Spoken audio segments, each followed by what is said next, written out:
உலகத்துல நடக்கிற ஒரு சில இன்சிடென்ட்ஸ பத்தி நம்ம தெரிஞ்சுக்கும் போது இப்படியும் மனுஷங்க இருக்காங்களான்னு நம்மள தோண வைக்கிற ரேர் இன்சிடென்ட்ஸ் பார்ட் 2. நமக்கு தெரிஞ்ச யாராவது ஓவர் ஃபேட்டா இருந்தா அவங்கள நம்ம கலாய்ப்போம், அப்படிதானுங்க? ஜிம்முக்கு போ, கொஞ்சமா சாப்பிட்டு, ரொம்ப தூங்க வேணாம்னு அட்வைஸும் பண்ணுவோம். அமெரிக்காவுல நியூ ஜெர்சில ஒருத்தர் தன்னோட 6 வயசு மகனை ட்ரெட்மில்ல வற்புறுத்தி ஏத்தி கொடுமைப்படுத்தி இருக்காரு. இதனால அந்த சின்ன பையன் ட்ரெட்மில்லையே மயங்கி விழுந்து இறந்து போன சம்பவம் நடந்திருக்கு. என்ன கொடுமை இல்ல? ஒரு மனுஷன் வளர்றதுக்கு சூரிய ஒளி மட்டும் போதுமாங்க? நம்ம தண்ணி குடிக்காம சாப்பிடாம வெறும் வெயில்ல இருந்தா வாழ்ந்துட முடியுமா? முடியும்.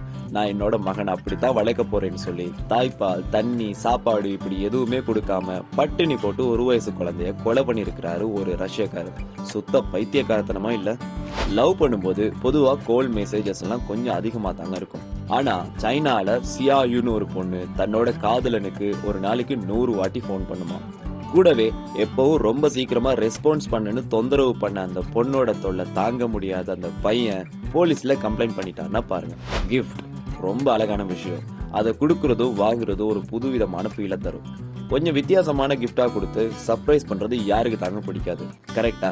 ரீசெண்டா அமெரிக்காவுல தான் கூட 8 வருஷமா அந்த ஃப்ரெண்டுக்கு வெட்டப்பட்ட நகங்களை வச்சு ஒரு பொருளை செஞ்சு கிஃப்ட் பண்ணிருக்கிறாரு ஒருத்தர். தன்னோட நகங்கள் தனக்கே ஒரு அழகான பரிசா வந்திருக்கிறத பார்த்த மனுஷன் யாரு சாமி நீன்னு ஆச்சரியப்பட்டிருக்கிறாரு. டிஃபரெண்டா இருக்குல்ல?